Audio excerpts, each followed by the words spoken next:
1911, un des bien rares économistes français qui ne fut pas conservateur et qui s'appelait Francis Delézy, avait lancé une petite brochure, 30 pages environ, qui s'appelait carrément « La guerre qui vient ». Et je tiens à vous lire un petit paragraphe de ce texte de Francis Delézy, 1911.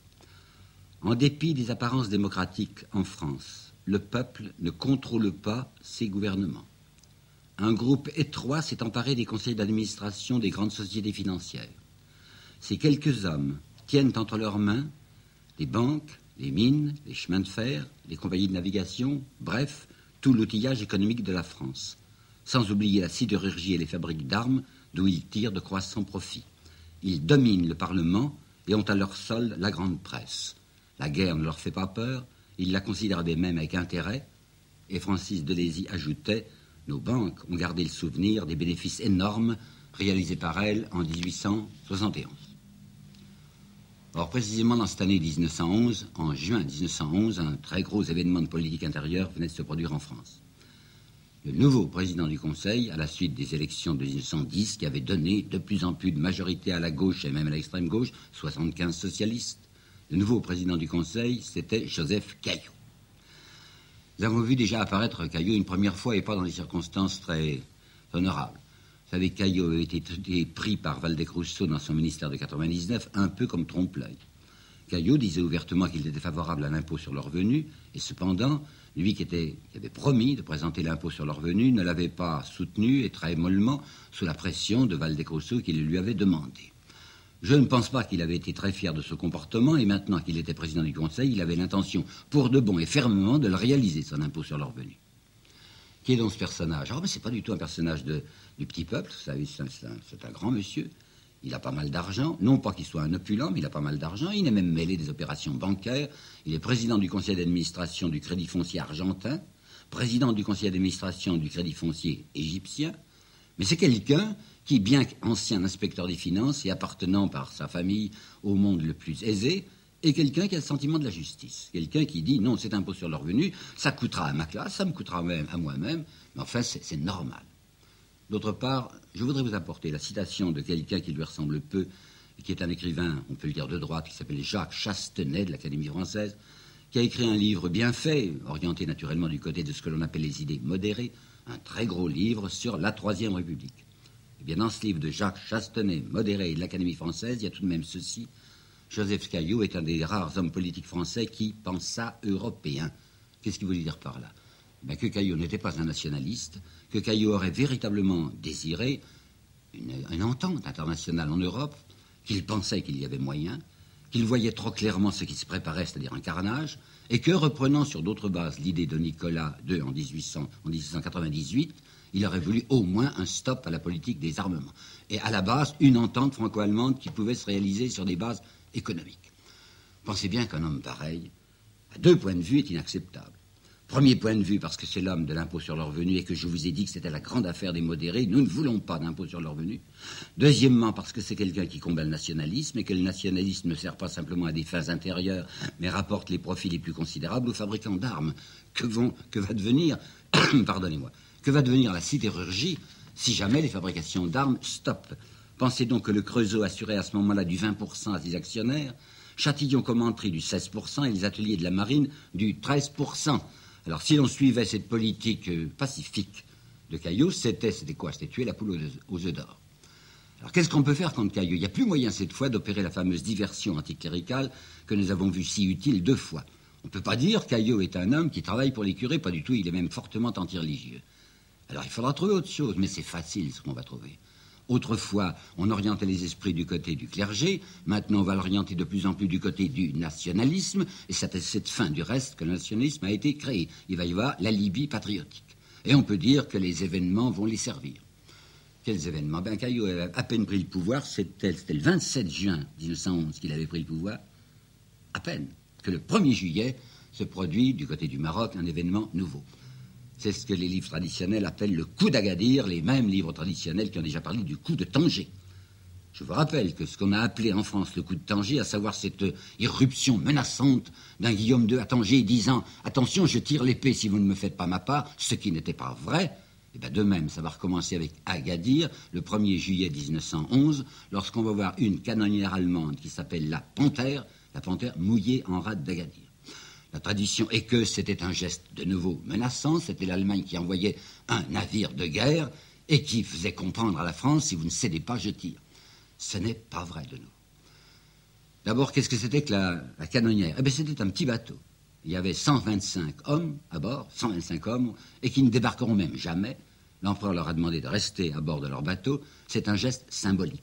Ça n'a rien de spectaculaire. C'est en effet le renouvellement de Tanger en disant, écoutez, ce n'est pas sérieux. Hein. Déjà, j'ai été obligé d'obtenir de vous, un peu par la contrainte, mais enfin en fronçant les sourcils, que vous m'acceptiez pour le partage du Maroc. Je m'aperçois que ce n'est pas vrai, que vous faites la conquête du Maroc, que les engagements pris à Algésiras et renouvelés en février 1909 ne sont pas tenus, que toutes les sociétés allemandes sont évincées. Je vous demande d'être sérieux. Il ne s'agit pas de menace, vous allez voir le mot exact qui va être prononcé dans le texte diplomatique. Il s'agit d'un échange de vues amical, le mot y est bien dans le texte. C'est la note remise par l'ambassadeur d'Allemagne au ministère des Affaires étrangères. Un échange de vues amical sur ce qu'il convient de faire au Maroc. Mais vous pensez bien que l'opinion publique préparée par la grande presse va accepter ça d'une toute autre manière. Francis Delézy, d'une manière un peu amusante, va écrire ceci. La presse nationaliste déclarait que Guillaume II, tous les matins, en prenant son chocolat, se demandait si ce n'était pas aujourd'hui qu'il allait jeter ses houlans sur Nancy. Oui, c'est ça, en effet, qu'on voulait faire croire à la France, alors qu'il ne s'agissait de rien de tel. Échange de vues amical. Bien lui, Caillot, il serait prêt, en effet, à un échange de vues, parce que les Allemands ont même fait une proposition. Ils ont dit, écoutez, vous y êtes, quoi, vous possédez votre Maroc. J'ajoute que le Kronprinz, le prince héritier, quoi, avait dit très personnellement et très directement à l'ambassadeur de France, qui s'appelait Jules Cambon, vous voilà à Fès. Le Maroc, vous l'avez, c'est un bon morceau. Vous nous ferez notre part, et tout sera dit. Notre part, pas au Maroc, mais il demande autre chose. Et alors Caillot, qui commence à négocier avec les Allemands, c'est qu'ils font une proposition. Ils disent, écoutez, nous avons déjà le Cameroun, vous le savez, nous avons le Togo aussi, vous avez, vous, le Congo, eh bien, on va vous donner, à vous Français, notre Togo, mais vous donnerez une partie du Congo français. Évidemment, l'échange est très bénéfique pour les Allemands, mais il leur faut une compensation, puisque la France s'agrandit prodigieusement avec le Maroc, et que d'une manière que je dois dire assez modeste, ils ne demandent en compensation qu'une partie du Congo. Et eux-mêmes, ils veulent donner le Togo. On négocie, et une chose pénible se passe à ce moment-là, c'est que Caillot est tout de même président du Conseil, quoi, c'est lui qui dirige la politique française, mais il a un ministre des Affaires étrangères qui s'appelle M. de Selve, et dont son nom seul indique qu'il est très lié avec les milieux distingués. Et M. de Selve trahit son président du Conseil. Il fait le contraire de la politique que le président du Conseil lui prescrit, et il essaye de mettre perpétuellement des bâtons dans les roues pour empêcher l'arrangement de se produire. Je dois dire, en revanche, que Jules Cambon, ambassadeur de France à Berlin, est parfaitement loyal et comprend quant à lui qu'il y a en effet un moyen de s'arranger. Alors ça va aboutir finalement, le 4 novembre 1911, à l'arrangement qui permettra aux Allemands de prendre encore moins que ce qu'ils avaient demandé au Congo parce que l'on a refusé le Togo. On leur donne 2 voies d'accès au fleuve, à l'Ogooué d'une part et au Congo d'autre part, et eux-mêmes abandonnent au nord du Cameroun une certaine région qui va permettre d'étendre les possessions françaises du Tchad. C'est ce qu'on appelle le bec de canard entre 2 rivières, le Logoné et l'Ogooué, si bien que l'arrangement va être considéré par les pan-germanistes, Dieu sait qu'ils sont véhéments, comme un Waterloo pour eux et comme un Austerlitz pour la France. Au point que la revue très pan-germaniste, le Tägliches Rundschau, va écrire « La diplomatie française vient de remporter sa plus grande victoire depuis Talleyrand ». Et au point que le ministre allemand des colonies, qui s'appelait Lindequist, va être obligé, sous la pression d'une partie de l'opinion publique, de démissionner. Or, si les pan-germanistes sont furieux, les nationalistes français ne sont pas moins furieux. Et Caillot va devenir l'objet d'une campagne d'une extraordinaire bassesse, et ce n'est pas moi qui emploie ce mot, c'est M. Beau de Loménie, un conservateur dont je vous ai déjà parlé. Contre Caillot va être dirigée une campagne de calomnie déshonorante pour ceux qui la menaient. Il y a quelqu'un qui mène l'opération en coulisses, c'est Briand. Nous avons déjà vu qui était Briand. Je vous ai raconté qu'il est parti de l'extrême gauche, c'était l'homme de la grève générale, qui s'était avancé par de la démagogie, qu'il avait fini par faire une carrière brillante, entrer en Parlement dès 1902, entré au Parlement en 1902, il est déjà ministre en 1906. C'est l'homme qui s'est couvert de gloire devant la droite en mobilisant les cheminots et en déclarant que tout cheminot qui voudrait être gréviste sera considéré comme un déserteur et passerait en conseiller de guerre. Ben, ce Briand, il a eu une bonne idée. Il s'est dit on va constituer un grand parti national.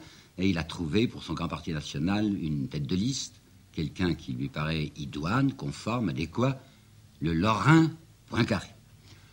Poincaré, je viens de vous le dire, vient d'un autre côté, mais c'est exactement l'homme qu'il faut puisqu'on va maintenant pousser, forcer sur le nationalisme. C'est quelqu'un qui se trouve en effet être né à Bar-le-Duc. C'est quelqu'un qui est un grand avocat d'affaires.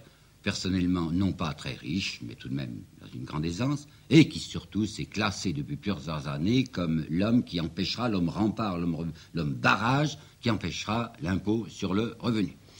Alors on va créer une espèce de légende Poincaré, on publiera des articles sur lui pour faire entendre que c'est le français type, le français même exceptionnel, on donnera des détails sur sa probité, on dira que quand il était ministre, il avait toujours soin de distinguer son courrier personnel du courrier officiel afin de ne pas employer les timbres de l'État pour sa correspondance personnelle. Enfin, toutes sortes de petites histoires qui vont donner une physionomie satisfaisante et séduisante à ce Poincaré. Il est bien Poincaré pour l'opération que l'on veut entreprendre.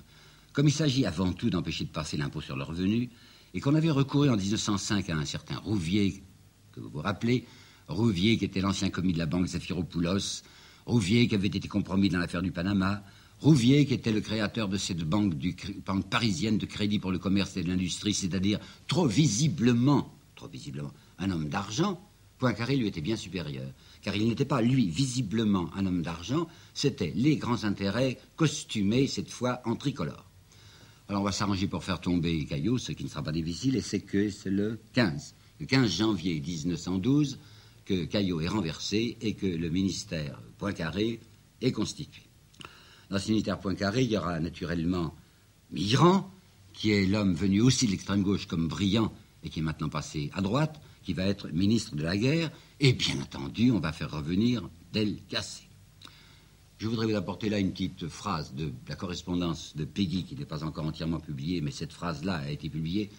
Péguy était très lié avec Mitterrand, ce qui m'a toujours paru un peu surprenant. Péguy, vous savez, disait que Jaurès était un traître et que Mitterrand représentait l'honneur et la droiture. Ça me paraît un contresens absolu. Toujours est-il que Péguy, apprenant à peine la nomination de Mitterrand comme ministre de la guerre, lui écrit carrément ceci: « J'espère bien, monsieur le ministre, que sous vous, c'est-à-dire sous votre direction, nous aurons la guerre. J'espère bien que sous vous, nous aurons la guerre. » Alors qu'est-ce qu'il va faire ce ministère? Eh bien, d'abord, il faut terminer cette affaire du Maroc, puisque les Allemands sont satisfaits du côté de leur Congo, enfin sont satisfaits, puisque le gouvernement allemand se déclare satisfait de ce qu'on lui a donné du côté du Congo. On peut y aller, on a les mains libres pour faire main basse sur ce qui reste du Maroc.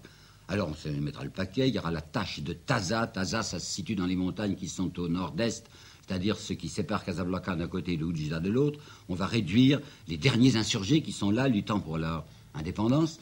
On va en même temps faire une opération sur la Mauritanie, ça c'est pas le Maroc, mais ça joint le Maroc avec le nord, avec le sud, avec le Sénégal.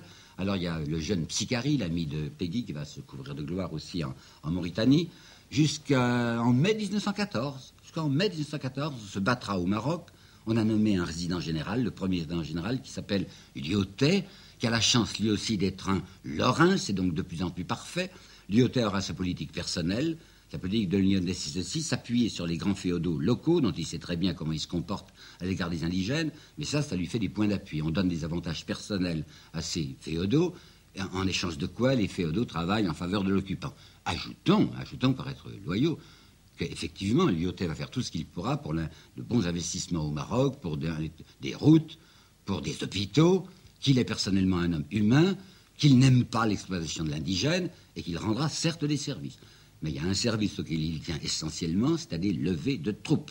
Mitterrand lui a d'ailleurs demandé, il faut maintenant des contingents indigènes, comme on disait, dans les troupes françaises. La guerre s'approche, on le sait très bien. Alors lever des soldats en Indochine, paraît-il, ils ne sont pas de très bons combattants, on les emploiera à l'arrière. Mais lever de troupes au Sénégal et lever de troupes en Algérie et au Maroc. À peine la conquête était achevée que des bataillons et des régiments de soldats marocains sont préparés à être envoyés sur le sol de la métropole en cas grave. Bon, affaire du Maroc réglée, ça y est. Côté Russie, ça c'est un agacement chez Poincaré et chez Delcassé de voir que cette Russie est si terriblement molle. C'est une chose sur laquelle on n'insistera jamais assez. Les Français, depuis un certain nombre d'années, sont là suspendus au basque des Russes pour leur dire « Mais dépêchez-vous, enfin faites quelque chose. Vous voyez bien que votre intérêt même est de nous soutenir s'il y a une opération militaire contre l'Allemagne. » Et les Russes étaient toujours là, résistants, inquiets, avec un Nicolas II très incliné du côté de la paix. Seulement, l'occasion semble de nouveau, enfin meilleure que jamais, à savoir que la Russie a subi ce que l'on appelle toujours en termes diplomatiques une humiliation dans l'année 1909 aux Balkans. Qui c'est qui règne aux Balkans? C'est à la fois le sultan, qui a une suzeraineté apparente du moins sur tous ces territoires, et puis il y a l'Autriche-Hongrie qui est là, qui surveille en se disant il y a un panslavisme dangereux chez les Serbes, ça peut venir du côté de chez moi, je voudrais bien prendre des sûretés. Alors voilà qu'en 1909, l'Autriche-Hongrie, au mépris de tous les traités du reste, décide qu'elle met la main, qu'elle annexe, elle met la main sûre et qu'elle annexe la Bosnie-Herzégovine, sur laquelle elle avait un droit de protectorat. Autrefois, donc, territoire sous la dépendance du sultan. La Russie n'a pas osé bouger, parce qu'elle sortait de cette épouvantable guerre russo-japonaise où elle était durement étrillée. Elle avait bien essayé de froncer les sourcils, mais ce n'était pas suffisant pour retenir l'Autriche. Donc l'Autriche avait fait un pas en avant considérable. Mais surtout, depuis 1905, il y avait à l'intérieur de la Russie des problèmes sociaux tragiques. Peut-être vous rappelez-vous ce qui s'était passé en janvier 1905, le dimanche rouge de janvier 1905, quand 10 000 ou 15 000 ouvriers, avec leurs femmes, avec leurs gosses, étaient venus plaintifs, suppliants et non pas menaçants, devant le palais d'hiver du tsar Nicolas II à Saint-Pétersbourg, pour demander une atténuation à leur sort, pour demander une réduction de la journée de travail. Et sinon le tsar, du moins l'entourage du tsar, avait décidé qu'il fallait répondre par la mitraille. Et on en avait tué 1 millier à peu près, on n'a jamais su le chiffre exact. L'année suivante, ça avait été une tentative de commune insurrectionnelle à Moscou, réduite dans le sang. Ça avait été une mutinerie dans la marine russe, avec le cuirassé Potemkin à Odessa. La situation était dangereuse. Du reste, il y a un ministre de l'Intérieur qui s'appelait Pliv, avait dit en 1904, sentant venir l'agitation sociale, avait dit au chef de l'armée qui s'appelait général Kouropatkin, il nous faudrait une bonne petite guerre victorieuse pour orienter ailleurs les esprits. La bonne petite guerre victorieuse, elle avait bien mal tourné. C'est comme pour la France au moment de sa petite guerre victorieuse de 1870 pour orienter les esprits ailleurs. La petite guerre victorieuse, ça avait été l'épouvantable désastre de la guerre russo-japonaise. Tout ça pour vous dire que, premièrement, elle n'avait pas été, la Russie, en mesure d'intimider l'Autriche-Hongrie en 1909 parce qu'elle n'était pas le remise, et deuxièmement, parce que le problème social devenait tellement crucial, tellement ardent, tellement menaçant, que de nouveau, elle se disait, les partis dirigeants se disaient, vraiment, la solution serait d'orienter les esprits vers la guerre. Il y a maintenant, à la cour du tsar, un parti de la guerre très puissant. Et ce parti de la guerre est animé en particulier par l'ambassadeur russe à Paris, qui s'appelle Isvolsky, qui est intime avec Poincaré et qui le voit sans cesse. Poincaré va faire quelque chose de très terrible. Poincaré va se rendre, en tant que président du Conseil, au mois d'août 1912 en Russie, où du reste il est accueilli avec un faste inhabituel. Je veux dire qu'on va accueillir Poincaré comme on eût accueilli un chef d'État. Il n'est pas chef d'État, il n'est pas président de la République, il est président du Conseil. Mais la Russie a maintenant vraiment besoin de la France, parce qu'elle a des arrière-pensées. La Russie songe positivement à la guerre. Elle veut se venger de l'Autriche-Hongrie, et elle veut surtout se tirer d'affaire du point de vue économique et social. Poincaré va prendre un engagement bien redoutable. C'est la première fois qu'il va dire à la Russie, écoutez, si jamais vous avez une guerre avec l'Autriche, on sera avec vous. Avec l'Autriche. L'Autriche, c'est l'unique allié, sur le continent, c'est l'unique allié de l'Allemagne. Il est tout à fait certain que l'Allemagne ne peut pas admettre que son unique allié, car l'Italie ne compte pas, on sait qu'elle veut s'enfuir, si son unique allié est écrasé, l'Allemagne se sent absolument seule. Elle est encerclée, l'Allemagne. C'est le mot du reste de Delcassé. Il va pratiquer l'encerclement de l'Allemagne. Il a d'un côté maintenant une Angleterre qui semble décidée à y aller fort s'il le faut. Il a une Russie qu'on a fini par convaincre et qui se vainque toute seule. L'Allemagne se sent encerclée des deux côtés. Et Poincaré, qui semble bien vouloir chercher une occasion, dit à la Russie, si vous avez un conflit militaire avec l'Autriche, nous serons derrière. Vous imaginez la gravité d'un pareil engagement. Mais pour que ça marche, il faut une action sur l'opinion publique. Alors ce ministère Poincaré, disons Poincaré-Mitterrand, puisque Mitterrand est son premier collaborateur comme ministère de la guerre, est un ministère qui va s'appliquer à travailler sur l'opinion publique. Et je vous assure qu'on travaille sur l'opinion publique. Je vous apporte là un certain nombre de textes qui sont de la grande presse. Vous voyez par exemple M. Paul Bourget, en 1912, c'est l'année Poincaré, dans l'Écho de Paris, qui annonce que la guerre est sainte et régénératrice. Dans le Figaro du 22 octobre 1912, M. Abel Bonnard écrit « C'est par la guerre que tout se refait. Il faut savoir l'embrasser dans toute sa sauvage poésie. » Vous avez encore quelqu'un d'autre, c'est Henri Massis. Tiens, ça fait 3 académiciens que je viens de nommer. Henri Massy, qui travaillait avec un monsieur de Tarbes, mais qui signait Agathon, avait fait une enquête qui avait paru d'abord dans un journal qui s'appelait L'Opinion, journal poincariste. Et cette enquête que Tarbes et Massy avaient soignée, ils l'ont fait paraître en un petit volume qui sera immédiatement l'objet d'une vaste diffusion. Il appelle ça enquête sur la jeunesse française, mais attention, il ne s'était occupé surtout que d'une certaine jeunesse du quartier latin et très spécialement de celle des sciences politiques et de l'école de droit, enfin de la faculté de droit, où régnait un esprit nationaliste. Et il va écrire ceci, il va oser écrire ceci. Massy, la guerre, point d'exclamation. Un mot tout jeune, un mot tout neuf, paré de cette séduction que l'éternel instinct belliqueux a revivifié au cœur des hommes. La guerre, c'est l'occasion des plus nobles vertus humaines. Donc vous voyez que c'est soigneusement préparé, hein. On met en condition les Français, on leur dit mais n'ayez pas peur de la guerre, au contraire la guerre c'est ce qu'il y a de mieux. Et je suis triste de vous dire que quelqu'un qui semble mériter l'estime, je veux dire Bergson, est donné dans ce sens-là, puisque Bergson, dans une interview publiée dans Le Gaulois du 15 juin 1912, parlait de cette sorte de renaissance morale de la France. L'évolution de la jeunesse actuelle m'apparaît comme une espèce de miracle, preuve que le génie de la France est intact. Notre jeunesse aspire à une magnifique unité nationale. Et Bergson avait salué le livre de Psychari qui s'appelle « L'appel des armes », qui succédait pratiquement à l'appel aux soldats de Barès lancé en 1900, et en disant, où je me trompe fort, où ce livre contribuera à créer une atmosphère morale, celle même dont nous avons besoin. Quant à Mitterrand, ministre de la guerre, il agissait efficacement, toujours dans le même sens. C'était lui qui avait décidé la création des retraites militaires du samedi soir dans les villes de garnison. J'ai connu ça puisque je suis né à Mâcon et que j'ai vu les retraites. C'était le 134e régiment d'infanterie auquel j'appartiendrai, qui était en garnison à Mâcon. Et en 1912, 1913, début 1914, on voyait le samedi soir la clique, c'est-à-dire les tambours et les clairons qui parcouraient les rues principales de la ville de Mâcon avec des lampions et toujours une bande de gens qui suivaient en acclamant, en criant ce qui était très bien, vive la France, et en criant ce qui était moins bien, vive l'Allemagne. Comme il veut avoir... bas l'Allemagne. À bas l'Allemagne. Comme d'autre part il veut avoir avec lui la droite et l'extrême droite, on va voir ce Mitterrand, si anti-religieux autrefois, qui décide que la marine célébrera de nouveau chaque année d'une manière officielle le vendredi saint. Et on va voir aussi réintégrer dans les cadres de l'armée quelqu'un qui en avait été chassé à cause de sa coopération aux Antilles-Fusards, c'était le colonel du Petit Club. Et il est triste de penser que dès que cette réintégration est obtenue par les soins de Mitterrand, on va voir le petit Péguy écrire à Mitterrand pour l'en féliciter. Lui, Péguy, qui autrefois était un des combattants Dreyfusards.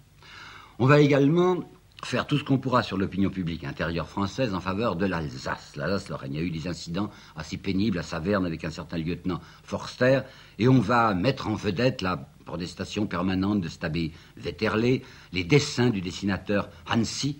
Et ce qu'il faut savoir, et qui est un peu cruel à dire, mais M. Renouvin lui-même, qui n'est pas un esprit de gauche, le dira, c'est que la plus grande partie des Alsaciens s'accommodaient parfaitement cette domination allemande, heureux qu'ils étaient de profiter de la prospérité allemande. Et puis, parmi les travaux préparatoires, il faut indiquer aussi ce que l'or russe fait sur la presse française. En 1934, je crois, il y a un livre d'un extraordinaire intérêt qui est apparu, d'un nommé Rafalovitch, qui était le conseiller secret, le conseiller financier secret de l'ambassade de Russie à Paris, et qui indique avec les chiffres mêmes ce que les principaux journaux français recevaient pour préparer l'opinion publique française à la guerre. Au point qu'un certain monsieur Raymond Recouli, qui deviendra plus tard directeur de la Revue de France après la guerre, envoyait aux journaux, à Figaro je crois, des articles qui ne lui coûtaient rien, puisque ces articles étaient directement rédigés par Saint-Pétersbourg, qu'il les recevait et qu'il les apportait tels quels sous sa signature au journal Le Figaro. Le matin, quand Poincaré était parti pour la Russie, le matin avait publié le 8 août 1912 un article terrible. Nous assistons aujourd'hui à la formation du groupe le plus formidable constitué par la France, la Russie, l'Angleterre, le Japon, la Serbie, la Grèce. On ne pouvait pas mieux dire à l'Allemagne qu'on était en train de lui préparer une coalition contre elle. Et Izvolsky, l'ambassadeur de Russie à Paris, qui voyait Poincaré, non pas quotidiennement, mais enfin très souvent, s'inquiète presque maintenant de la précipitation que Poincaré semble apporter à la préparation du conflit. C'est lui, Izvolsky, qui va écrire à son chef, c'est-à-dire le président du Conseil russe, le 12 septembre 1912, ce que j'aurais à craindre en ce moment. Ce n'est plus des hésitations françaises devant une guerre qui serait imposée à la nation par des intérêts étrangers, c'est-à-dire l'alliance avec nous, mais bien plutôt que nous, Russes, soyons trop passifs, c'est-à-dire qu'il a peur de la mollesse du tsar, devant une question qui engage le prestige de la triple entente. La triple entente, France, Angleterre, Russie. Évidemment, dans des conditions pareilles, l'Allemagne sait qu'elle est menacée. Et ce qui est très frappant, c'est de penser que Guillaume II s'obstine encore à chercher un rapprochement avec la France. Cambon, du reste, l'ambassadeur de France là-bas, répète à notre gouvernement ceci: on se trompe en attribuant à la politique allemande une unité de vue, une constance dans les défauts, une préméditation dans les actes. Ce n'est pas exact. Il y avait en France, comme en Russie, il y avait en Allemagne, comme en France et comme en Russie, deux partis. On nous a représenté l'Allemagne comme unitaire, comme toute tendue vers cette idée de violence, se sentant encerclée et leur est attaquée parce qu'elle était encerclée. Attention, prenons bien les choses comme elles furent. Il y avait devant nous un Guillaume II parfaitement hésitant. C'est un drôle de gars, Guillaume II, vous savez. Je me suis un petit peu enquis de cette personnalité. C'est un névropathe, je crois. C'était un homme, vous savez, qui avait le bras gauche plus court que l'autre, qui avait une arythmie du cœur, en fait, qui était un homme sujet à des coups de tête et des coups de sang, qui passait d'une opinion à l'autre sous les pressions diverses qu'il subissait, qui à un certain moment avait l'idée de se présenter comme le libérateur de l'islam. À d'autres moments, il s'était fait peindre sous la forme de l'archange Saint-Michel lorsqu'il avait décidé l'opération militaire contre la Chine. C'était lui qui avait lancé l'idée du péril jaune. Et dans cette question internationale et franco-allemande, il était là à se demander ce qu'il fallait faire ou ne pas faire.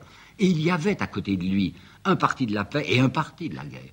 Bethmann Hollweg, son chancelier, était partisan de la paix. Moltke, son chef d'état-major, était partisan de la guerre. Et il était parfaitement incertain. Néanmoins, il va essayer encore, en 1911, de dire ceci à l'attaché militaire français: les Anglais ne cherchent qu'à provoquer une bonne guerre en Europe. La politique des Anglais a toujours été de faire s'entrebattre les peuples du continent. France et Allemagne réunies, nous ferions ce que nous voudrions dans le monde.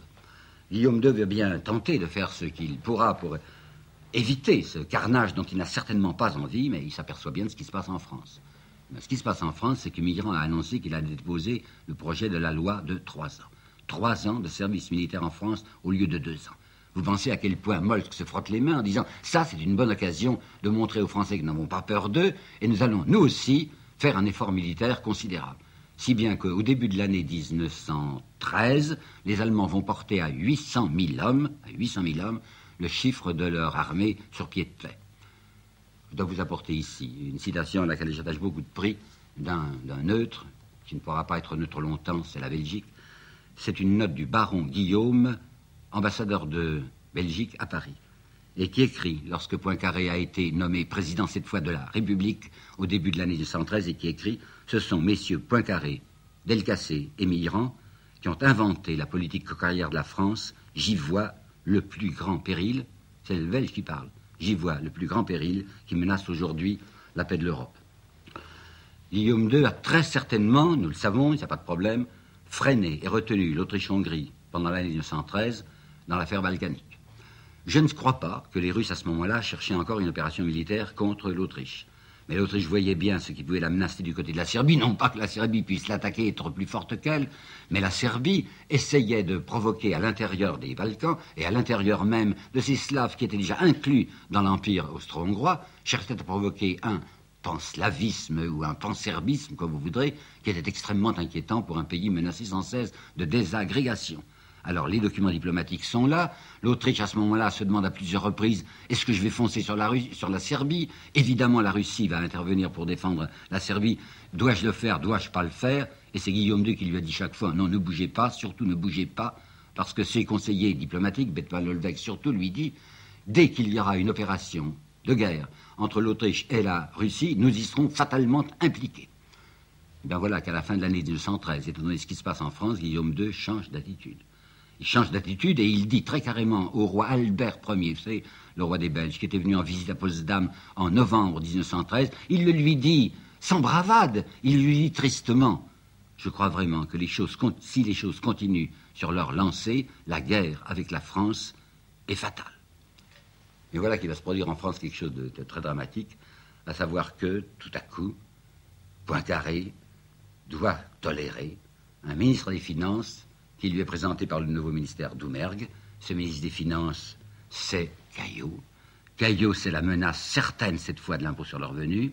On est tout près des prochaines élections. C'est au mois de mai 1914 que les élections vont avoir lieu. Tous les rapports des préfets disent qu'on va avoir un bond du Parti socialiste, un bond du Parti radical, et que cette fois l'impôt sur le revenu ne pourra pas être évité. On peut donc dire qu'au début de l'année 1914, jamais la situation n'a été plus critique en France pour les honnêtes gens.